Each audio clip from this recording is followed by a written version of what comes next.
FL Studio is the most important tool in music production since the invention of the Akai MPC drum machine. So how did it all start? Well, today I'm going to be reacting to a very short documentary by George T. Music on how FL Studio started and eventually grew to take over the entire game. I started experimenting with FL Studio way back in the day as a wee teenager. It's a program my big brother introduced me to. I decided to try it out and the rest is history. So let's go ahead and take a look at this clip. I'm going to go ahead and give my 2 cents as well. That way you walk away with double the value. Without further ado, let's get into it. What if I told you one program single-handedly changed the entire music production industry? From being a simple game-like program to disrupting a whole generation of music producers and hitmakers. On today's video, I'm going to be examining how the Fruity Loops program changed music forever. Fruity Loops, them sounds is garbage. They're fake. Don't fall for the trap. In 1998, Fruity Loops was born, developed by gaming company Imageline, which had a questionable background, developing adult versions of the game Tetris. There was a software company that had just started out, very popular now, but they were just like a bunch of goofballs out in the Netherlands, you know, that used to make interactive games and stuff like that, and this company called Imageline. And at the time, video games and music creation had just started to merge, with releases like MTV's Music Generator coming out for the PlayStation. The MTV Music Generator, music creation for the PlayStation. And while these games were nothing super serious, they began to train the next generation of producers. Music Generator, PlayStation 2. Well, a game, matter of fact, it was a game. I started making beats up there with it had no keyboard sound, all drum. After that, I moved to a PC, Fruity Loops. It was a wrap. When Fruity Loops came out, it was rather simplistic. However, it did one thing right, and that was making music creation feel like a video game. Similar to the Tetris games that Imageline had already developed, users were able to click and drag in blocks to arrange different musical patterns. Fruity Loops is where I started. Drag and drop, click, click, click, click. And this new style of production unlocked a completely new way of interpreting music visually. But it was not only the simplicity of the DAW that made it attractive to many upcoming producers. It became easier and easier to obtain any program. Not only that, FL Studio could run on literally any computer. And because of Imageline's gaming background, it was well optimized. And instead of big fancy studio computer rigs, a bunch of beat Windows laptops began to invade the studio space. One important thing that FL Studio did, and I still remember this from back in the day, is it made music production more accessible. Back in my day, we had something called Scratch Magazine, where a lot of popular music producers who are making all the hit records would talk about their gear and their equipment, and they had the Akai MPC, the Yamaha Motif, all these MoFat, rack mounts, all these different hundreds and thousands of dollars pieces of equipment that a lot of us really couldn't afford. So the barrier to entry to actually produce music was much higher. And now I can already hear some of the older producers saying, you know, that's the problem. That's what happened to music. It became too accessible and people who shouldn't be producing started producing, you know. I definitely feel that sentiment. You know, it kind of gate-kept people who just might see music as like a quick hustle or just a kind of a fun hobby, and relegated that just to the serious people. But the fact that it became more accessible made it so more people can learn music production. And some people have the skills, some people have the passion and the drive to actually make music because that's just how they decide to express themselves. Now they have the opportunity to just get the tool right there at their fingertips to actually start composing, creating music. Now, this is something that you guys don't want to hear. I noticed that transition from hardware to FL Studio, and one thing I'm seeing is with this whole AI music production, music generation thing that's starting to come up, I'm starting to see some similarities between the friction for people to adopt what's real music, what's not real music. I'm feeling that same thing that happened in that transition, which tells me more than likely there's a pretty big chance that music production is even going to transition over in the next few years to just clicking buttons and then auto-generating compositions. So that might not come soon, but in the next couple of years, I'm thinking that's going to be the next wave. It's just producers clicking and literally clicking and making compositions that way in some type of AI-generated music platform. So that's what I'm thinking. That's my predictions. I know you guys don't want to hear that, but let's go ahead and get right back into the video. Beyonce's daddy walks in and I'm making girl, I'm making the beat to it. He walked in and said, "That's a smash hit." And Beyonce turned and said, "Ooh, Daddy, he made it on that," and pointed at my laptop. It was a Hewlett Packard.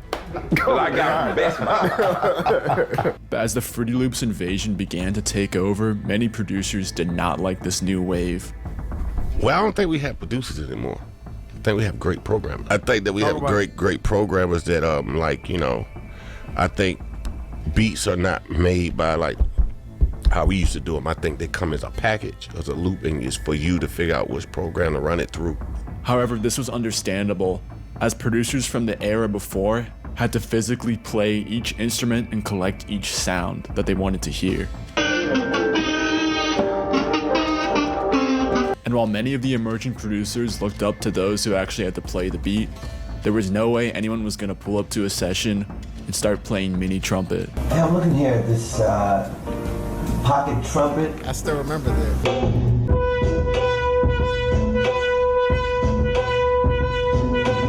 And as more and more younger producers started to emerge, many top hit makers of that previous decade didn't really understand production anymore because it had fundamentally changed. Music is colors now.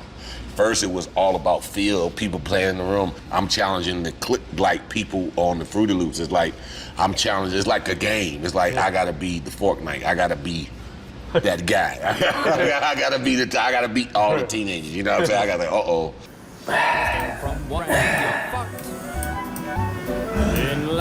What is this game? And while the game-like nature of FL Studio was convenient, the hand feel of making beats was essentially lost pretty quickly. And this, more than anything, is what gave each producer a signature sound back in the day. Because the marketplace at the time demanded the highly quantized sound of Fruity Loops, producers in many ways had to detach themselves from their unique rhythmic sensibilities. I think that's what I think when, OG might say something. It's the bounce of the computer versus hand felt touching of doing, of human bounce. So I think what happened was that to own, and it just, everything just so like syncopated. Yeah, that's a great point that Timbaland just made, is that everything is directly quantized, perfectly on grid. And that's one thing I try to tell producers in my Heat Check live beat review show that you can of course submit to right there in the description, is that sometimes I'll hear drums or I hear melodies that just feel a little soulless, a little lifeless. One thing you could do is just by slipping different sounds off the grid, just slide it off a little bit and then listen, bounce to it, really catch a groove to it. And if everything just feels robotic and everything is just right there at the same velocity, then there's not really a way for you to get that real human feel, that real emotion that pulls you into the music. But for older producers, I will say there has to be people who are reaching to the younger generation and who are showing them what to do and how to do it, instead of possibly just finger wagging, which I don't think Timbaland is doing in this case, but some producers just finger wag, but they never really reach out to the newer generation to say, this is how you do it. So I try to play my part in my little corner of the internet to help the game. But yeah, definitely guys, when you listen to those classic beats that you love, there's a reason why the feel was just so organic and so human. So, make sure that you guys are listening, really trying to implement that human element in your production, as opposed to just making everything just perfectly locked on grid. But you do have to train your ear for that. Let's go ahead and get back into the video. And as this new sound took over, many still decided to fight it. Fruity Loops. It's called Too Easy. It's called you tell the computer what to program. That's why you see everybody as a producer and a DJ now. Them sounds is garbage. They're fake. Don't fall for the trap. However, Fruity Loops having a trash sound was far from the truth. In fact, the one thing that made the DAW absolutely lethal was its hard-hitting sound, which quickly began to outpace sounds coming from older beat machines. Adult grown men are like, yo, I use MPC ASR 10. Like, yo, they're like, what do you use, man? They're like, oh, I'm like Fruity Loops 3. They're like, oh, okay. Like, and literally, I went there and like spanked everybody, you know what I'm saying? So it doesn't even matter. And for whatever reason, the sounds coming out of Fruity Loops were just louder and more aggressive. When Fruity Loops first came out, it was so loud, and their rough mixes were actually killing some of us engineers. I was in a loudness war with Fruity Loops. And while it might not have been the DAW itself, Things like continuously recycled drum sounds from the internet, which had likely gone through multiple layers of clipping and compression, and tools like Fruity Limiter and Fruity Soft Clipper, and the legacy effects allowed producers to effortlessly make hard-hitting drums. Do you use stuff on your drums? Because your drums are noticed for slapping really. Not really. Really? Yeah, everything's pretty raw. I use the legacy settings and the legacy effects in Fruity Loops, the built-in effects. That was analog. Now I like them how they hit now, Fruity Loop. I like that. Why I just feel like when I hear it now, I'm like, that shit sound old. And as music really went into the SoundCloud era, FL Studio really became the sound to go to. Bigger studios were less in use and were replaced by the famous producer houses at the time.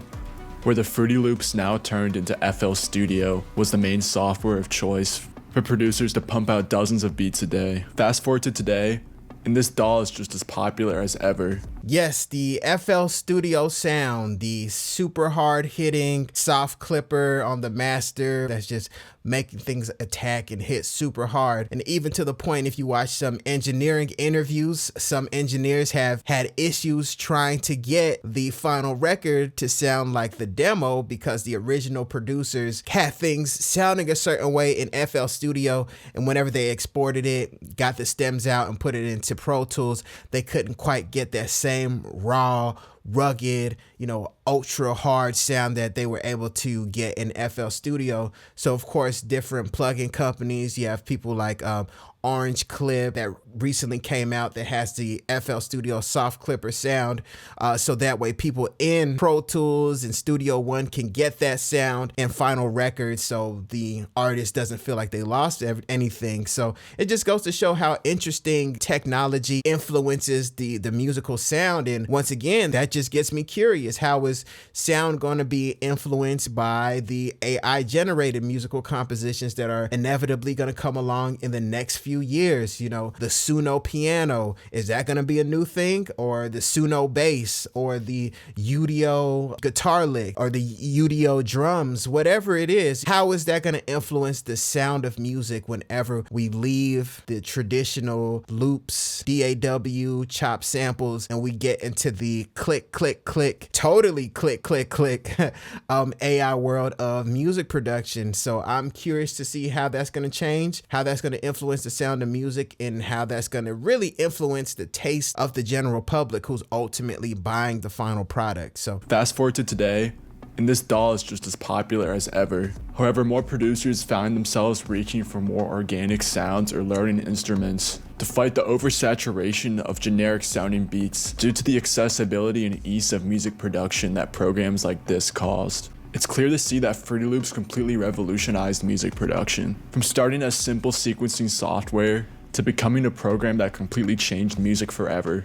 It's no doubt that this program will go down in history. Will it continue to reign king or be replaced like it did to its predecessors? All right, that was a great video. So let me know what you guys think. Do you think FL Studio will still reign supreme as the top dog of beat making programs? Or do you think things like Suno Studio or another AI music generation company is going to create something where you could just click a couple things and then have the most insane drum pattern? Or do you think that we're going to go backwards? Do you feel like maybe people are going to start getting back into hardware, start getting back into analog, and kind of create a counterculture around the ultra perfect, ultra predictable sounds that we can get with all this modern technology? Let me know what you think in the comments. I'll be glad to read it. I hope you enjoyed this video. If you did, make sure you hit like and subscribe. My name is Desmond A, and I'll be back with more great videos. Peace. Wait, before you go, make sure you go to DesmondASounds.com, where you can get free FL Studio patcher plugins, free loops, free guides, everything you need to level up your music production. Once again, go to DesmondASounds.com or click the link in the description. Go there now and totally transform your music production.